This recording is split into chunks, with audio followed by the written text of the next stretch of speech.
À chaque fois que je pars en compétition ou que je vois des cavaliers partir ou revenir de compétition, donc forcément il faut monter le cheval en vent ou en camion, je ne peux m'empêcher de repenser à cette anecdote qu'il faut absolument que je vous raconte. Donc on est en Normandie dans l'écurie qu'on gérait avec ma femme, ça devait être un mercredi ou un samedi plutôt, parce que je me rappelle que c'était le moment du cours compète, ma femme s'occupait des leçons et du coaching des cavaliers poney qui sortaient en compétition, la motte et ainsi de suite. Donc je me revois moi accoudé à la barrière en train de regarder ces cavaliers et ces poneys sauter, et je discutais avec Marc, mon meilleur ami qui était propriétaire dans nos écuries. Donc je sais plus, on devait refaire le monde, je sais plus du tout sur quel sujet, mais on devait bien refaire le monde parce que c'était un peu notre spécialité avec Marco. Et à un moment donné, il se retourne et il me dit « Ah bah tiens, regarde, ça c'est pas commun » parce que c'est vrai que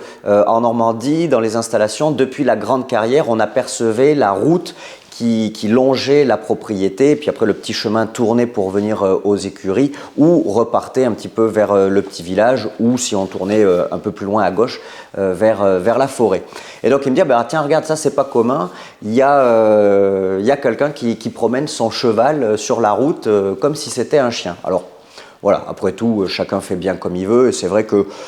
pour plein de raisons, et surtout sans doute pour le plaisir, il y a de plus en plus de cavaliers qui font des balades en extérieur en main, comme ils promèneraient un chien. Et c'est ça, au final, la beauté de notre sport, c'est que c'est le seul sport qui nous permette de faire vraiment plein d'activités différentes avec nos chevaux, que ce soit en selle, à pied, en liberté, enfin voilà. Donc ça, c'est vraiment, après tout, pourquoi pas. C'est pas parce que c'est pas moi mon truc que c'est pas bien pour autant, bien au contraire. Mais on continue à discuter, et puis en fait, arrivé devant la grille de l'écurie, ben, on voit que cette personne-là, avec son cheval en main, tourne pour rentrer dans la propriété. Et du coup, il me regarde, il me dit « Ah bah, t'attends quelqu'un qui est parti promener son cheval en extérieur ?» Je fais « Bah écoute, non, pas que je sache. » Et plus cette personne s'avance avec son cheval, plus en réalité, bah, je commence un petit peu à... Ça me revient un peu en tête, et puis en fait, je la reconnais au bout d'un moment, forcément. Et je dis « Oh, mais attends, je reconnais le monsieur, c'est le voisin qui nous a contacté il y a quelque temps pour débourrer son cheval. » Donc du coup, je demande à ma femme si c'était aujourd'hui que le monsieur devait amener le cheval, parce que moi, je vous avoue que j'ai une mémoire de poisson rouge, donc tous ces trucs-là, c'était ma femme qui gérait. Elle me dit « Bah oui, c'est aujourd'hui qu'il devait emmener le cheval. » Je pensais que c'était ce matin, mais j'ai peut-être mal compris, et du coup, c'est effectivement, il est là, hein, parce que là, il était à 30 mètres, il se dirigeait vers les écuries, là où nous, on était en contre-haut dans la carrière. Et bon ben voilà, du coup attends Marco, je vais accueillir le propriétaire, donc je descends aux écuries,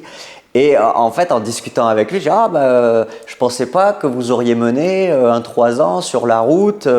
Enfin voilà, ça m'étonnait un peu, un cheval à débourrer, pas forcément très éduqué, et puis de mémoire le monsieur il habitait pas juste à côté quoi. Et du coup, bah non, mais en fait, comme j'ai eu des soucis pour l'embarquer, que j'ai passé un peu toute la matinée pour essayer de l'embarquer, au bout d'un moment, voilà, ça m'a un peu agacé, et je me suis dit que j'allais l'emmener en main. Donc voilà, puis bon, après un truc, un autre, au final, le cheval a été débourré, tout s'est très bien passé, et puis à la fin, le cheval montait et descendait du camion et du vent sans difficulté. Mais tout ça pour vous dire que finalement, c'est pas quelque chose qui est inné ou naturel pour un cheval de monter dans un camion, et que bien entendu qu'il y a beaucoup de situations dans lesquelles on se retrouve embêté avec un cheval qui ne monte pas dans un camion ou dans un vent. Et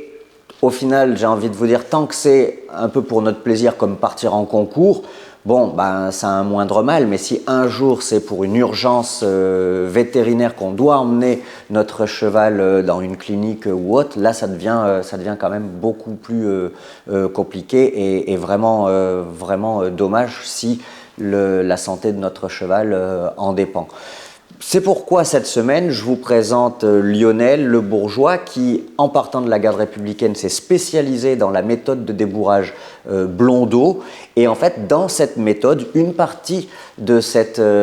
méthode utilise pour améliorer la confiance et la connexion du très jeune cheval au cavalier, le fait de monter et descendre dans le vent. Lionel nous l'explique très bien le comment du pourquoi, mais aussi et surtout puisque par la force des choses, et malheureusement il a dû se spécialiser aussi dans la rééducation des chevaux, notamment des chevaux qui ne voulaient plus monter en camion et en vent. Il nous explique toutes les étapes à remettre en place avec un cheval pour lui redonner la confiance, mais aussi et surtout la connexion avec son cavalier pour finalement le suivre dans toutes les situations particulières ou délicates, comme le fait de monter en vent ou en camion. Je vous invite à découvrir cette vision des choses, cette méthodologie, toutes les étapes et les conseils de Lionel en cliquant sur le lien qui accompagne cette vidéo et en rejoignant le programme pour embarquer votre cheval en toute confiance